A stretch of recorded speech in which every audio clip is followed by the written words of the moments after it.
বনু হানিফা পূর্বোক্ত শর্তে সন্ধি করতে প্রস্তুত নয়, তারা আপনাদের গোলামি করতে রাজি নয়। হযরত খালিদ রাদিয়াল্লাহু আনহু বলেন, আল্লাহর কসম, আমি তাদেরকে আমার গোলাম বানাতে চাই না। আমরা সবাই আল্লাহর রসুল সাল্লাল্লাহু আলাইহি ওয়াসাল্লামের অনুসারী। আমি তাদেরকে এই সত্য রসুল সাল্লাল্লাহু আলাইহি ওয়াসাল্লামের আকীদা বিশ্বাসের গোলাম বানাতে চাই। মুজাহ বলে, তারা এ শর্ত মেনে নিতে প্রস্তুত নয়। এ কথাও বিবেচনায় রাখবেন যে আপনার সৈন্য মুসলিমের বই নয়। আমি ইয়ামামায় ঢুকে সুসজ্জিত একটি বাহিনী দেখেছি, যারা আপনার এই ক্ষুদ্র বাহিনীকে রক্তের সাগরে ভাসিয়ে দিতে প্রস্তুত হয়ে আছে।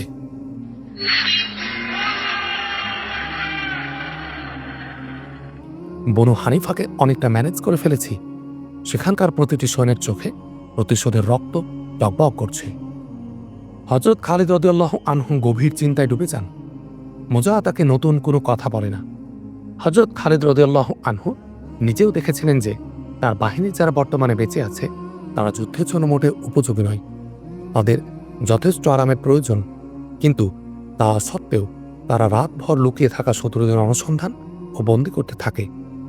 দীর্ঘ পরিশ্রম আর অনিদ্রায় রাত যাপনের দরুন সকালে মুজাহিদদের মাথা রীতিমতো ঢুলতে থাকে। হযরত খালিদ রাদিয়াল্লাহু আনহু গভীর চিন্তা হতে মাথা উঠে বলেন, ইবনে মুরারা, তোমার হয়তো জানা নেই যে সমস্ত নেতা এ যুদ্ধে শরিক ছিল তাদের কাছ থেকে জেনে নিও যে বনু হানিফার কত অর্থ সম্পদ আমাদের হস্তগত হয়েছে এবং কত বাগ বাগিচা ও কয়েদি আমাদের হাতে বন্দী। ফিরে যাও এবং ওই নেতাদের গিয়ে বলো, মুসলমানরা অর্ধেক মালে গনিমত, অর্ধেক বাগ বাগিচা এবং অর্ধেক বন্দী ফিরিয়ে দেবে। তাদেরকে বুঝাবে, গোয়া তুমি করে যেন ইয়ামামা ও তার আশপাশের অঞ্চলকে ধ্বংসের দিকে ঠেলে না দেয়। ইবনে মুরারা চলে যায়।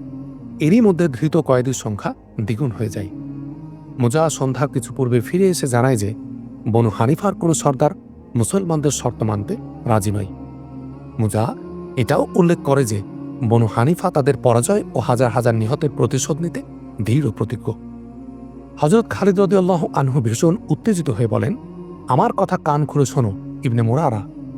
যদি বনু হানিফা এটা মনে করে থাকে যে সংখ্যায় স্বল্পতার কারণে আমরা ভীত হয়ে পড়ব, তবে তাদের গিয়ে বলো, মুসলমান জানের বাজি দিবে, তবুও তোমাদের প্রস্তুতি নেয়ার সুযোগ দিবে না। মুজাহ বলে, ক্রোধে ফেটে পড়বেন না জনাব। আমাদের থেকে লব্ধ মালে গনিমত, বাগবাগিচা এবং কয়েদিদের 1/3 আপনারা রাখুন, আর বাদবাকি আমাদের ফিরিয়ে দিয়ে সন্ধি করে ফেলুন। সন্ধিপত্র অবশ্যই লিখিত হতে হবে। হযরত খালিদ রাদিয়াল্লাহু আনহু পুনরায় চিন্তার জগতে চলে যান। হযরত খালিদ রাদিয়াল্লাহু আনহুকে গভীর চিন্তামগ্ন দেখে তাকে আরও প্রভাবিত করতে মুজাহ নড়ে চড়ে বসে এবং সন্ধির পেছনে তার অবদানের কথা তুলে ধরে। মুজাহ বলে, আমি আপনাকে আরেকবার সতর্ক করছি ওয়ালিদের পুত্র, এটা বলতে আপত্তি নেই যে বনু হানিফাকে সন্ধিতে রাজি করানোর কৃতিত্ব আমারই।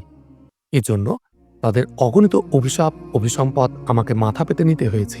তারা আমাকে গাদ্দারও বলেছে। তারা বলেছে, তুমি মুসলমানদের থেকে অর্থ খেয়ে আমাদেরকে তাদের গোলাম বানাতে চাও। তারা আরও বলে, আমাদের সংখ্যা কম হলেও আমরা সন্ধি করতাম না। যুদ্ধ সামগ্রী, খাদ্য কোনো কিছুরই আমাদের কমতি নেই। কমতি থেকে থাকলে তা মুসলমানদেরই আছে। তারা বলছে, প্রচণ্ড ঠান্ডার মাঝে মুসলমানরা কতদিন পর্যন্ত অবরোধ করে বসে থাকবে? রাতের বরফ পড়া শীতে তারা খোলা আকাশের প্রচণ্ড ঠান্ডা সহ্য করতে পারবে না। তারা এটাও জানে যে আপনার ক্ষুদ্র বাহিনীর নিকট রাত যাপনের তাবুও নেই। ভাবুন, গভীরভাবে বোঝার চেষ্টা করুন। আমার কথায় আপনার সন্দেহ হলে একটু এগিয়ে গিয়ে ইয়ামামার প্রাচীরের উপর গিয়ে একটিবার নজর বুলান। সেখানে 2টি দুর্ভেদ্য প্রাচীর দেখতে পাবেন। একটি হলো কেল্লার প্রাচীর, আর দ্বিতীয়টি হলো ওই প্রাচীরের উপরে মানবদেহের তৈরি আরেকটি প্রাচীর। এটা ঠিক যে হযরত খালিদ রাদিয়াল্লাহু আনহু নিজের দুর্বলতা সম্পর্কে পুরো অবগত ছিলেন, কিন্তু তাই বলে শত্রুর প্রতিটি শর্ত তিনি মেনে নিতে পারছিলেন না। তিনি তাঁবু হতে বাইরে বেরিয়ে আসেন। সহ সেনাপতিগণ বাইরে দাঁড়িয়েছিলেন। হযরত খালিদ রাদিয়াল্লাহু আনহুকে দেখে তাদের ধৈর্যের বাঁধ ভেঙে যায়। অত্যন্ত অস্থির চিত্তে তারা জানতে চান যে সন্ধির আলোচনা কতদূর গড়ালো। হযরত খালিদ রাদিয়াল্লাহু আনহু বলেন, আমার সাথে এসো। সেনাপতিগণ হযরত খালিদ রাদিয়াল্লাহু আনহুর সাথে রওনা হন। হযরত খালিদ রাদিয়াল্লাহু আনহু তাদেরকে ব্রিফিং দিতে থাকেন এবং মুজাহ সর্বশেষ সন্ধির যে শর্ত উল্লেখ করেছে তাও তাদেরকে অবহিত করেন। তারা ইয়ামামা অভিমুখে চলতে থাকেন। এমন স্থানে গিয়ে তারা দাঁড়িয়ে পড়েন যেখান থেকে ইয়ামামা শহরের প্রাচীর দেখা যাচ্ছিল। তারা দেখতে পান যে সমগ্র প্রাচীর সৈন্যে সুসজ্জিত। তারা নিশ্চিত হয়ে যান যে শহর প্রাচীরের উপরে আরেকটি মানব প্রাচীর আছে বলে মুজা যে তথ্য দিয়েছে তা সম্পূর্ণ সত্য। প্রাচীরের এই অবস্থা থেকে সহজেই প্রতীয়মান হয় যে শহরের অভ্যন্তরে বিপুল সৈন্য রয়েছে। হযরত খালিদ রাদিয়াল্লাহু আনহু অন্যান্য সেনাপতিদের লক্ষ্য করে বলেন, আমার ধারণা এমত অবস্থায় শহর অবরোধ করলে আমরা বিপুল ক্ষয়ক্ষতির সম্মুখীন হব। প্রাচীরের উপরে যাদের দেখলাম তাদের তীর আমাদেরকে প্রাচীরের ধারে কাছে পৌঁছতে দিবে না।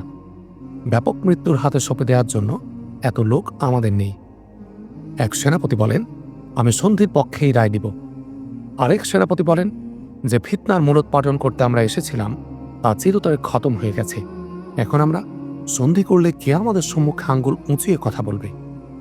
হযরত খালিদ রাদিয়াল্লাহু আনহু অন্যান্য সেনাপতিদের সাথে মত বিনিময় করে নিজের তাঁবুতে ফিরে আসেন এবং মুজাকে জানান যে তিনি সন্ধির জন্য প্রস্তুত। তৎক্ষণাৎ সন্ধিনামা লেখা হয়। এতে বনু হানিফার পক্ষ হতে মুজা বিন মুরারা এবং খেলাফতের পক্ষ হতে হযরত খালিদ রাদিয়াল্লাহু আনহু সই করেন। এই সন্ধির একটি পয়েন্ট ছিল এই যে ইয়ামামায় কোনো লোককে যুদ্ধাপরাধী আখ্যা দিয়ে মুসলমানরা তাকে হত্যা করতে পারবে না। মুজা সন্ধিপত্র চূড়ান্ত করে ফিরে যায়। ওই দিনই মুজা ইয়ামামার দরজা খুলে দেয় এবং হযরত খালিদ রাদিয়াল্লাহু আনহুকে শহরের নিয়ন্ত্রণভার গ্রহণ করতে আহ্বান জানানো হয়। হযরত খালিদ রাদিয়াল্লাহু আনহু অধীনস্থ সেনাপতি কমান্ডারদের নিয়ে ইয়ামামার নগর প্রাচীরের প্রধান ফটকের সামনে এসে পৌঁছান। তারা প্রাচীরের উপরে নজর বোলান। সেখানে একটি সৈন্যও ছিল না, কেল্লাও ছিল জনশূন্য। হযরত খালিদ রাদিয়াল্লাহু আনহু ধারণা করেছিলেন মুজা তাদেরকে যে সৈন্যের ভয় বারবার দেখায় তারা হয়তো কেল্লার অভ্যন্তরে আছে, কিন্তু কেল্লায় পা দিয়ে তিনি অবাক হয়ে যান। সেখানে সৈন্যের কোনো নাম নিশানা ছিল না। ইতস্তত মহিলা, বাচ্চা এবং বৃদ্ধরা ছিল মাত্র। একজন যুবককেও দেখতে পাওয়া যায় না। মহিলারা নিজ নিজ বাড়ির সামনে দাঁড়িয়েছিল। কতক আশেপাশের বাজারে বসা ছিল। অধিকাংশ মহিলা কাঁদছিল। তাদের কারো পিতা, কারো ভাই, কারো পুত্র, কারো স্বামী যুদ্ধে নিহত হয়েছিল। হযরত খালিদ রাদিয়াল্লাহু আনহু মুজাকে জিজ্ঞেস করেন, সৈন্যরা কোথায় গেল? বিভিন্ন দরজা ও ঘরের ছাদে অসহায়ভাবে দাঁড়ানো মহিলাদের প্রতি ইশারা করে মুজা বলে, আপনি সৈন্যদের দেখতে পারছেন জনাব খালিদ? এরাই ওই সৈন্য যারা তীর, কামান আর বর্ষায় সুসজ্জিত হয়ে প্রাচীরের উপর দাঁড়িয়েছিল। হযরত খালিদ রাদিয়াল্লাহু আনহু বিস্মিত হয়ে বলেন, এই নারীরা? মুজা বলে, হ্যাঁ জনাব খালিদ, শহরে সৈন্য বলতে গেলে কেউ নেই। এখানে কেবল যুদ্ধাক্ষম বৃদ্ধ, নারী আর শিশুরা রয়েছে। হযরত খালিদ রাদিয়াল্লাহু আনহু জানতে চান, এরা আমাদের আক্রমণ প্রতিহত করতে পারত? নারীরা প্রতিরোধে নেমে আসত? মুজা বলে, না ইবনে ওয়ালিদ, এটা আমার একটি চাল ছিল মাত্র। শহরের সকল পুরুষ মূল লড়াইয়ে অংশগ্রহণ করতে চলেছিল। শহরে যুবক বলতে কেউ ছিল না। আমি নিজের গোত্রকে কৌশলে বাঁচাতে চেয়েছি মাত্র। আমি সকল নারী, বৃদ্ধ ও বালকদের বর্মাচ্ছাদিত এবং মাথার শিরস্ত্রাণ পরিয়েছিলাম।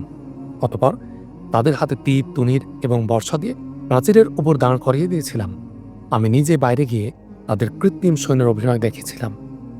খোদার কসম ইবনে ওয়ালিদ, আমি নিজেও ধরতে পারছিলাম না যে এরা নারী, বৃদ্ধ ও বালকের সমন্বয়ে গঠিত কৃত্রিম বাহিনী। বরং আমার চোখেও এদেরকে নিয়মিত সৈন্যের মতো মনে হয়েছে। আমি এদের এভাবে প্রস্তুত করে আপনাকে এক নজর দেখার সুযোগ দিয়েছিলাম, যাতে আপনি আমার ফাঁদে পা দেন এবং আপনার মনে এই ধারণা বদ্ধমূল হয়ে যায় যে ইয়ামামায় বাস্তবিকই অনেক সৈন্য রয়েছে। এরপর আমার পরিকল্পনা মতো সব কিছু চলে।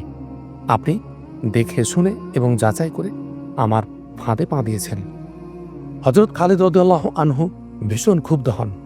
তিনি মুজাকে এই চরম প্রতারণার সমুচিত শাস্তি দিতে পারতেন, কিন্তু যে চুক্তিপত্রে তিনি একবার স্বাক্ষর করেছেন তা কোনো শর্ত ভঙ্গ করতে তিনি রাজি ছিলেন না। হযরত খালিদ রাদিয়াল্লাহু আনহু মুজাকে বলেন, আল্লাহর কসম, তুমি আমার সাথে প্রতারণা করেছ। মুজা বলে, আমি আপনাকে ধোঁকা দিতে পারি, কিন্তু আমার গোত্রের সাথে গাদ্দারি করতে পারি না। আপনার তলোয়ার থেকে আমাদের বাঁচানোই ছিল আমার উদ্দেশ্য। আমি তাদের রক্ষা করতে সক্ষম হয়েছি। হযরত খালিদ রাদিয়াল্লাহু আনহু বলেন, তোমার কপাল ভালো যে আমি মুসলমান। ইসলামকৃত চুক্তি ভঙ্গের অনুমতি দেয় না। সন্ধিপত্রে আমার স্বাক্ষর হয়ে গেছে, নতুবা আমি তোমার গোত্রের এই সকল নারীকে বাদীতে পরিণত করতাম।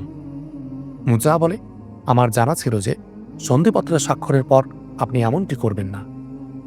হযরত খালিদ রাদিয়াল্লাহু আনহু বলেন, কিন্তু একটি কথা মনে রেখো ইবনে মুরারা, আমার সন্ধি কেবল ইয়ামামা শহরবাসীর জন্য, আশপাশের অঞ্চলের লোক এর আওতাধীন নয়। ইয়ামামা শহরের কোনো ব্যক্তিকে আমি যুদ্ধাপরাধী আখ্যা দিয়ে হত্যা করব না ঠিকই, কিন্তু ইয়ামামার বাইরে যাকে আমি হত্যার যোগ্য বলে মনে করব তার মস্তক ধরায় লুটাতে আমি সন্ধিপত্রের তোয়াক্কা করব না। ধর্মান্তরিতের হেডকোয়ার্টার ছিল ইয়ামামা। হযরত খালিদ রাদিয়াল্লাহু আনহু মুজাহিদ বাহিনীর বুলডোজার দিয়ে তা ভেঙে গুড়িয়ে ধূলিসাৎ করে দেন। ভণ্ড নবীকে নিপাত করে তার মরদেহ শহরের অলিগলিতে প্রদর্শন করান। মুসাইলামার ভক্তদের বলা হয়, সত্যিকার অর্থে তোমাদের নবীর কাছে অলৌকিক শক্তি কিংবা মৌজেজা থাকলে 40,000-এরও বেশি সৈন্যের এমন শোচনীয় পরাজয় মাত্র 10,000 সৈন্যের হাতে হতো না। মুসলমানরা ইয়ামামার অলিগলিতে ঘোষণা করতে থাকে, বনু হানিফা, নারীদের ভয় নেই, তাদেরকে বাদী বানানো হবে না। শহরের অভ্যন্তরের কোনো পুরুষ কিংবা শিশু নারীর উপর হাত তোলা হবে না। মুসাইলামা আস্ত ভণ্ড এবং প্রতারক ছিল। সে তোমাদেরকে ধোকার জালে বন্দী করে তোমাদের ঘর বাড়ি আজ বিরান করে গেছে। ভয়, আতঙ্ক আর মৃত্যু ইয়ামামাকে গ্রাস করে ফেলেছিল। মহিলারা শহর থেকে বাইরে বের হয়ে রীতিমতো ভয় পাচ্ছিল। এই ভয় ও আতঙ্ক মুসলমানদের কারণে ছিল না, স্বজনদের বিভৎস লাশ চোখে পড়ার ভয়ে তারা আতঙ্কিত ছিল। নগর প্রাচীরে দাঁড়িয়ে তারা শহরের বাইরের দৃশ্য দেখার চেষ্টা করছিল। চিল, শকুন আর নেকড়ে বাঘের ভয়ঙ্কর আওয়াজ তারা শুনতে পাচ্ছিল। হিংস্র ও বন্য প্রাণীগুলো রণাঙ্গনে পড়ে থাকা মৃত সৈন্যদের লাশ খাচ্ছিল। ইয়ামামা ও তার আশপাশের অঞ্চলের লোকেরা এত বিপুল প্রাণহানির কথা ইতোপূর্বে কখনো শোনেনি এবং দেখেনি। এটা গজব নাজিল হওয়ার মতো ছিল। ঘরে ঘরে শোক আর মাতম চলে। এই ভয়ঙ্কর পরিস্থিতিতে মানুষ সে অদৃশ্য শক্তির উদ্দেশ্যে সেজদাবনত হতে আকুলি বিকুলি করছিল, যিনি তাদের উপর এভাবে গজব নাজিল করেছেন। মুসলিম বাহিনীর মাঝে তখনও অনেক হাফিজ ও কারি সাহাবা ছিলেন। তারা লোকদেরকে কোরআন শরীফ তেলাওয়াত করে বুঝিয়ে দিতে থাকেন যে তাদের বিনাশকারী গায়েবী শক্তির উৎস কি বা কোথায়। ঐতিহাসিকদের অভিমত, বনু হানিফার যারা যুদ্ধে পরাস্ত হয়ে পলায়ন করেছিল তাদের সংখ্যা 20,000-এর মতো ছিল। তারা এদিক ওদিক আত্মগোপন করার মাধ্যমে লাপাত্তা হয়ে যায়। মুসলমানরা খুঁজে খুঁজে তাদের ধরে আনতে থাকে। তারাও ছিল রীতিমতো ভীত ও আতঙ্কিত। অনেক অনুতাপ এবং অনুশোচনায় দগ্ধ হতে থাকে, কেননা তারা এমন এক ভণ্ড নবীর হাতে বায়াত হয়ে নিজেদেরকে ধ্বংসের মুখে ঠেলে দিয়েছে, যে তাদেরকে এই কথা বলে প্রতারিত করেছিল যে খোদা তাকে এমন এক শক্তি দান করেছেন যার ফলে বিজয় তাদেরই হবে আর মুসলমানরা নিশ্চিহ্ন ধ্বংস হয়ে যাবে। দ্বীনের তাবলীগ এবং ইসলামের ব্যাপক পরিচয় দেওয়ার প্রয়োজন হয় না তাদের। অধিকাংশ স্বতঃপ্রণোদিত হয়ে ইসলাম গ্রহণ করে। বনু হানিফার নেতৃত্বের প্রশ্নে মুজা বিন মুরারা মুসাইলামার স্থলাভিষিক্ত ছিল। গোত্রের লোকদের গণহারে মুসলমান হতে দেখে সে এটা ভেবে আশ্বস্ত হয় যে হযরত খালিদ রাদিয়াল্লাহু আনহু-এর অন্তরে তার প্রতি যে অসন্তুষ্টি রয়েছে এতে নিশ্চয় তার অবসান হবে। বনু হানিফার লোকেরা বানের ঢালের মতো হযরত খালিদ রাদিয়াল্লাহু আনহু-এর কাছে বায়াত হতে আসতে থাকে। হযরত খালিদ রাদিয়াল্লাহু আনহু তাদের মধ্য হতে নেতৃস্থানীয় কিছু লোকের সমন্বয়ে একটি প্রতিনিধি দল গঠন করেন এবং খলিফাতুল মুসলিমিনের হাতে বায়াত হওয়ার জন্য তাদের মদিনায় প্রেরণ করেন। এ যুদ্ধে হযরত খালিদ রাদিয়াল্লাহু আনহুকে চড়া মূল্য দিতে হয়। প্রাচীন নথিপত্র এবং অন্যান্য সূত্রের বরাতে অনুমিত হয় যে বিশাল এক সেনাবাহিনীর বিরুদ্ধে জয়লাভের আশা হযরত খালিদ রাদিয়াল্লাহু আনহুর অত্যন্ত ক্ষীণ ছিল। তিনি সম্পূর্ণ আল্লাহ তাআলার উপর আস্থা এবং নিজের সমরযোগ্যতার বলে লড়েছিলেন। তার মেরুদণ্ড ক্লান্তিতে নিস্তেজ হয়ে গিয়েছিল। ইয়ামামা যুদ্ধের ভয়াবহতার অনুমান এভাবে করা যেতে পারে যে এ যুদ্ধে বনু হানিফার 21,000 সৈন্য প্রাণ হারিয়েছিল। আহতদের সংখ্যা ছিল গণনার বাইরে। এর বিপরীতে মুজাহিদ বাহিনীর শহীদের সংখ্যা ছিল 1,200। শহীদদের মধ্যে 300 ছিলেন পবিত্র কোরআনের হাফেজ। প্রসঙ্গত উল্লেখ্য যে ইয়ামামা যুদ্ধে 300 হাফেজে কোরআন সাহাবীর শহীদ হওয়ার সংবাদ শুনে খলিফা হযরত আবু বকর রাদিয়াল্লাহু আনহু অত্যন্ত বিচলিত হয়ে পড়েন।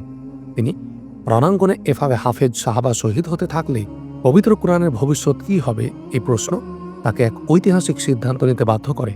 তিনি লিখিত আকারে কোরআন সংরক্ষণের প্রতি মনোযোগী হন এবং রাষ্ট্রীয়ভাবে কাজটি সম্পন্ন করতে কাতেবে ওহী হযরত যায়েদ বিন সাবিত রাদিয়াল্লাহু আনহু-এর কাঁধে এ গুরুদায়িত্ব অর্পণ করেন যে তিনি পবিত্র কোরআনের অক্ষিত ও বিক্ষিপ্ত মূল কপি এক ফাইলে জমা করে সংরক্ষণ করবেন।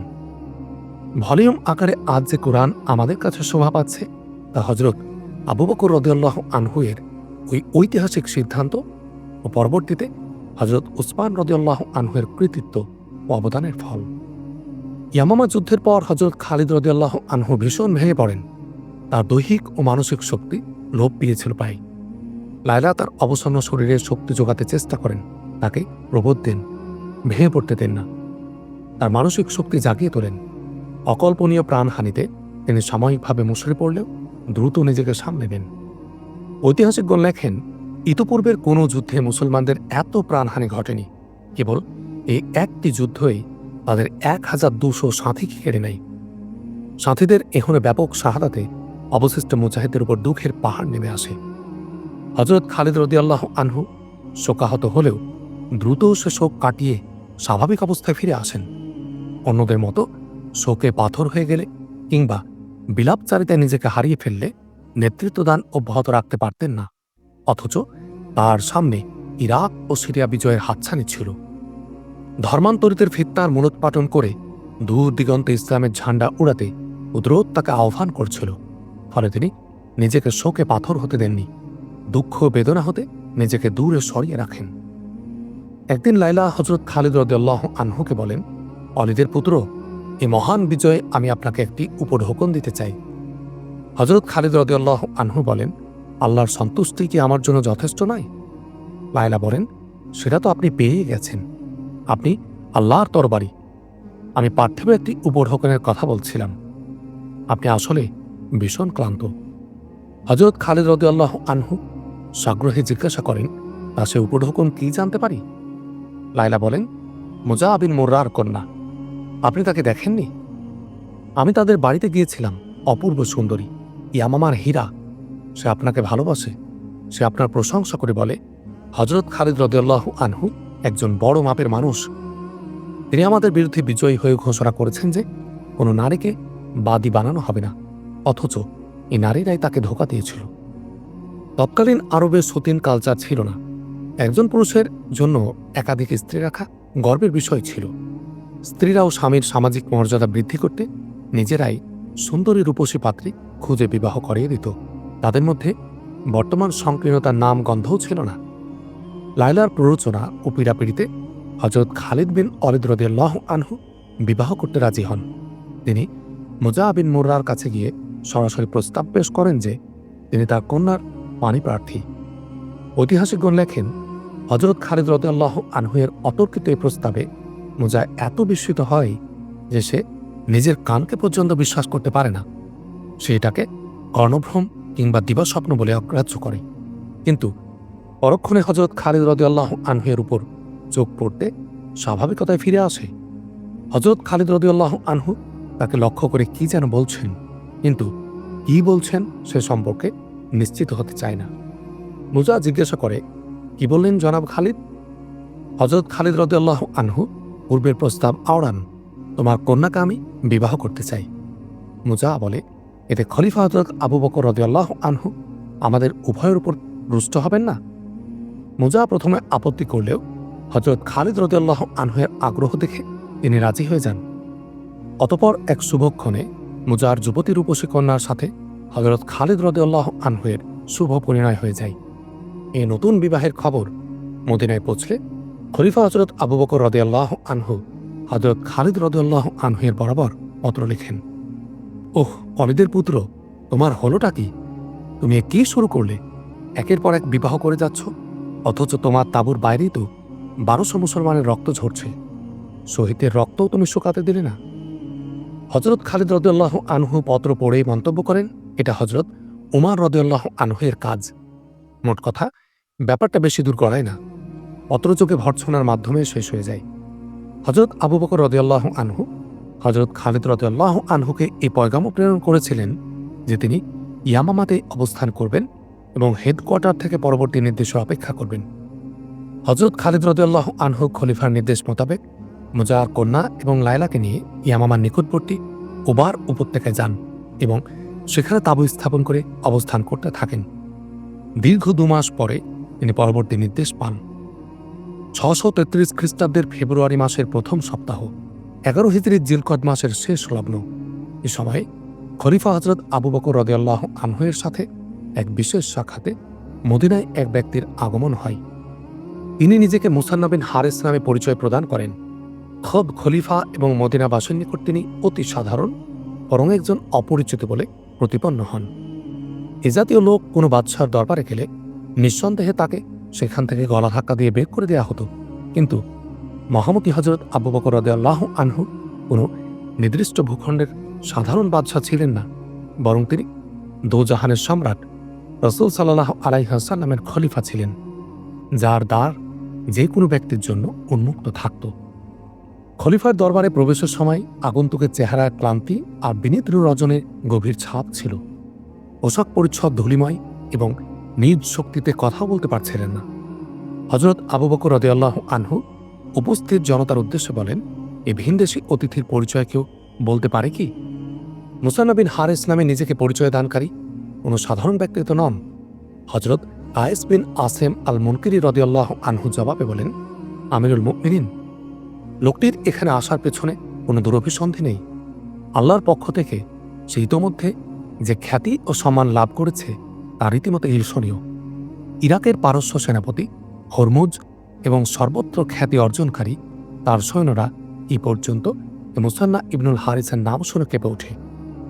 আরেকজন বলেন, আমিরুল মুমিনিন, আপনার ভিনদেশী মেহমান বাহরাইনের বকর বিন ওয়াইল গোত্রের একজন সম্মানিত সদস্য, যারা ইসলাম গ্রহণ করে গফুর ও মুরতাদের প্রচণ্ড ঘূর্ণিঝড়ের মাঝেও ইসলামের চেরাগ জ্বালিয়ে রেখেছেন, ইনি তাদের অন্যতম।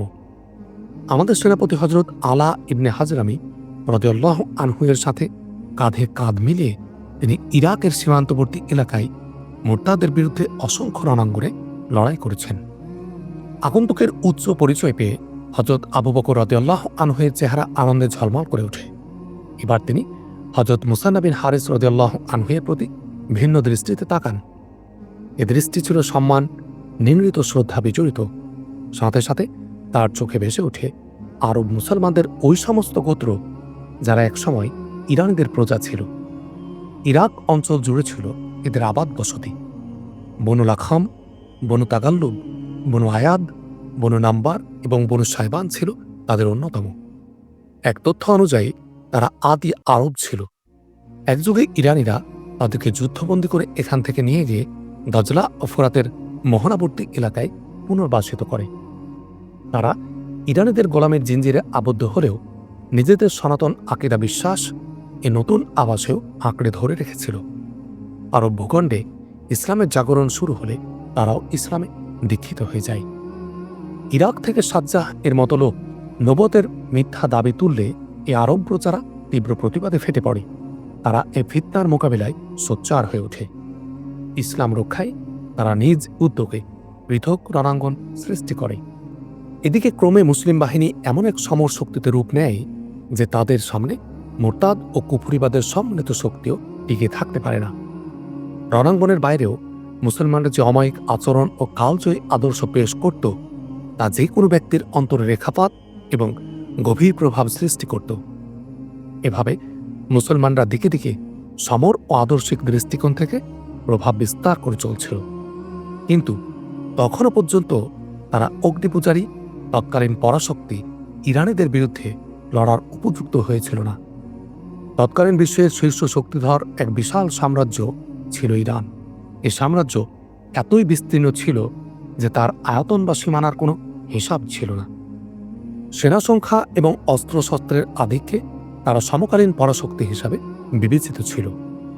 ইরান শক্তির মোকাবিলা করার মতো তৎকালে কেবল রোম শক্তিই ছিল। রোম শক্তির সাথে নিয়মিত সংঘর্ষের ফলে শেষের দিকে এসে ইরান শক্তি কিছুটা দুর্বল হয়ে গেছিল। বিপুল সমর শক্তির অধিকারী হওয়া সত্ত্বেও হযরত আবু বকর রাদিয়াল্লাহু আনহু ইরান সাম্রাজ্যে রাসূল সাল্লাল্লাহু আলাইহি ওয়াসাল্লামের পয়গাম পৌঁছানোর ব্যবস্থা করেছিলেন। ইরানীরা ইসলাম গ্রহণে কেবল অপ্রস্তুতই ছিল না, বরং তারা ইসলাম নিয়ে রীতিমতো ঠাট্টা বিদ্রূপ করত। মুসলিম কোনো দূত তাদের শাসনাধীন কোনো এলাকার গভর্নরের কার্যালয়ে প্রবেশ করলে তাকে অপমান করত এবং কাউকে বন্দীও করে রাখত। রাষ্ট্র এবং রাষ্ট্রনায়কদের চিন্তাধারায় ভিন্ন প্রকৃতির, বড় বৈচিত্র্যময় তাদের স্বভাব। তাদের চিন্তাভাবনার গতি, সমঝোতা এবং পরিস্থিতি কেন্দ্রিক হয়ে থাকে। যে কোনো মুহূর্তে তারা সিদ্ধান্ত বদলাতে পারে, কিন্তু আপামর জনতার চিন্তা জগৎ নিয়ন্ত্রণ করে তাদের জজবা, অনুপ্রেরণা। তাই দেশ ও জাতির স্বার্থে জ্বলন্ত আগ্নেয়গিরির বিরুদ্ধেও তারা বুক টান টান করে দাঁড়িয়ে যায়।